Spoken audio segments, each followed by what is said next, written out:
Hi, everyone. Welcome back to Mindful Chats, the podcast where we talk honestly about emotional well being, healing, and personal growth. I'm Lucy, and today we're diving into something so many people quietly struggle with: loneliness. Hi, Lucy. I'm really glad we're having this conversation. Loneliness isn't just about being alone, it's about feeling disconnected, even when we're surrounded by people. Exactly.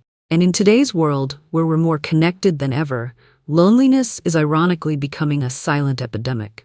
So let's explore where it comes from, why it's so hard to talk about, and how we can start building real, meaningful connections again.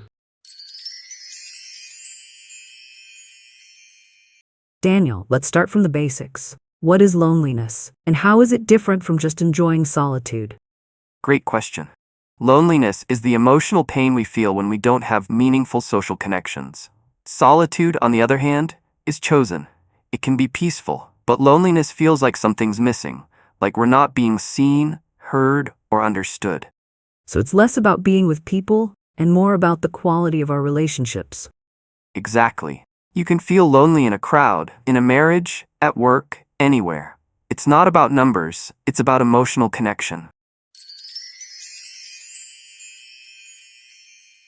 So why do people feel lonely today, even with social media and constant messaging? Because surface-level communication isn't the same as emotional intimacy. Social media often leads to comparison instead of connection. Plus, many people are taught to stay strong and not show vulnerability, which makes it harder to connect deeply. That's so true. And sometimes when we've been hurt in the past, we avoid opening up again, right?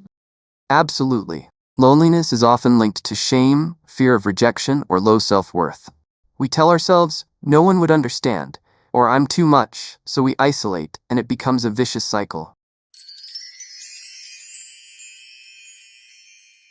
Okay, Daniel, let's talk solutions. What are some first steps someone can take to deal with loneliness?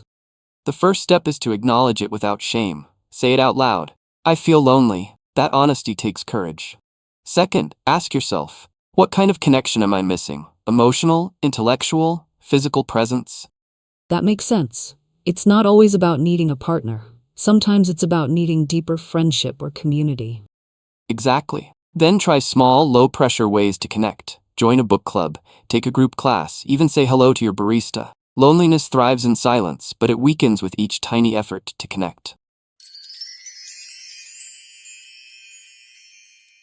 So how do we go beyond small talk and build connections that feel real? There are 3 keys. Vulnerability. Share something true about yourself, even something small. Listening. Really listen to understand, not just to reply. Consistency. Meaningful relationships don't happen overnight. That's so good. I've noticed that when I open up first, it invites the other person to do the same. Yes, people respond to authenticity. And if someone doesn't, that's not a failure. It's just redirection. Don't stop trying. And I guess one big piece we can't skip is the relationship with ourselves, right?